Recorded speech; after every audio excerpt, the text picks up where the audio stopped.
Ada hukum-hukum alam yang mengatur dunia tempat kita hidup. Seperti matahari terbenam, bulan muncul, dan bintang bersinar di langit.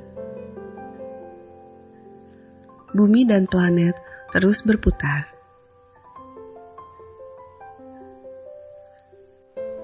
Air mengalir, kemudian ke sungai, dan akhirnya ke laut.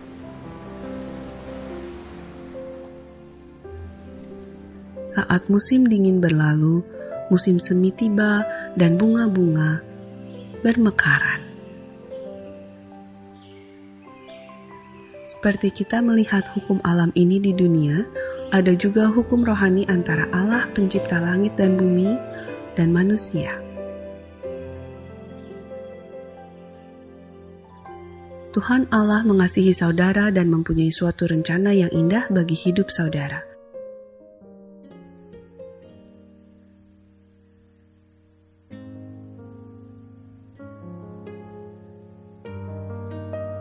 Namun, apa sebabnya banyak orang tidak mengalami kehidupan yang berkelimpahan?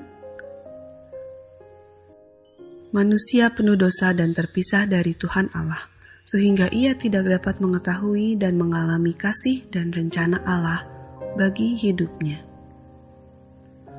Manusia diciptakan untuk bersekutu dengan Tuhan Allah, akan tetapi karena kekerasan hatinya, ia memilih jalannya sendiri, sehingga persekutuannya dengan Tuhan Allah terputus.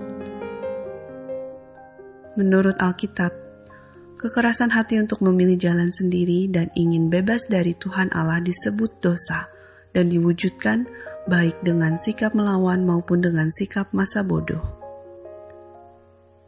Dosa ini menyebabkan jurang yang memisahkan kita dari Tuhan. Manusia selalu berusaha untuk mencari Tuhan Allah dan kehidupan yang penuh kebahagiaan melalui usahanya sendiri, seperti kehidupan yang baik, filsafat, dan agama. Namun satu-satunya jalan untuk menjembatani jurang ini adalah Yesus Kristus. Yesus Kristus adalah satu-satunya jalan keselamatan yang telah ditentukan Tuhan Allah untuk keampunan dosa manusia. Allah telah menjembatani jurang pemisah antara manusia dengan dirinya dengan mengirimkan anaknya Yesus Kristus untuk mati di kayu salib menggantikan kita. Dan kemudian Yesus bangkit dari kematian. Inilah jalan yang menunjukkan kepada kita betapa besar kasih Allah pada kita. Namun, tidak cukup hanya mengetahui hal ini.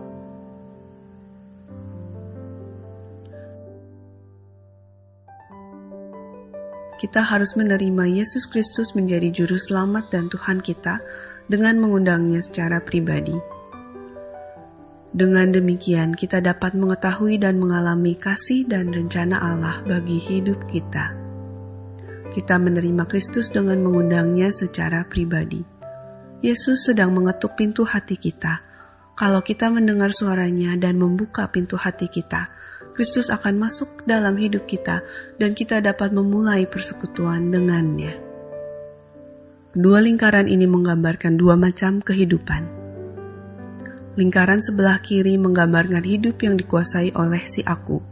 Si aku bertahta dalam hidup dan Kristus ada di luar kehidupan. Segala keinginan dikuasai oleh si aku berakhir dengan kekacauan dan kekecewaan. Lingkaran sebelah kanan menggambarkan hidup yang dikuasai oleh Kristus. Kristus berada di dalam hidupku dan bertahta. Si aku turun tahta, tunduk pada Kristus, menghasilkan keserasian dengan rencana Allah. Lingkaran manakah yang mencerminkan kehidupan saudara? Lingkaran manakah yang saudara ingin akan mencerminkan kehidupan saudara?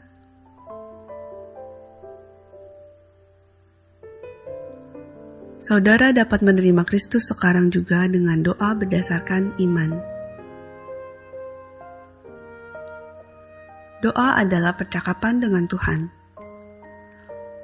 Tuhan mengetahui isi hati saudara dan tidak bergantung pada kata-kata saudara.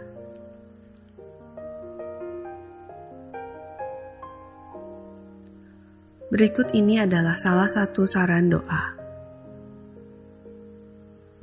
Tuhan Yesus, saya memerlukan Engkau. Terima kasih karena telah mati di salib untuk mengampuni dosa-dosaku.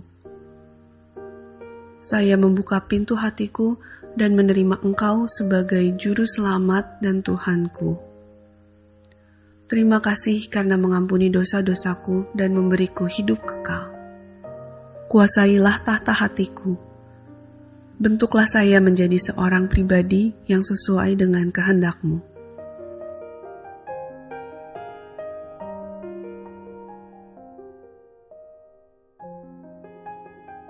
Kalau saudara mengucapkan doa ini dengan sungguh-sungguh, Yesus sekarang berada dalam hatimu dan kehidupanmu menjadi baru.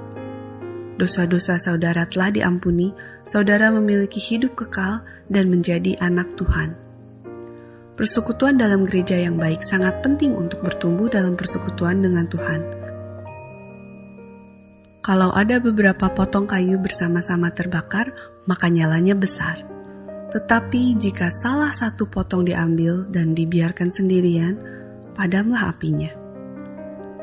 Jadi penting bagi saudara untuk memiliki hubungan dengan orang-orang Kristen yang lain.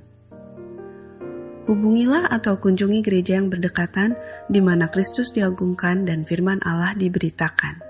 Bersama-sama dengan orang-orang Kristen di gereja, saudara akan bisa mempelajari tentang Yesus Kristus dan hidup dalam kelimpahan seperti yang Tuhan kehendaki.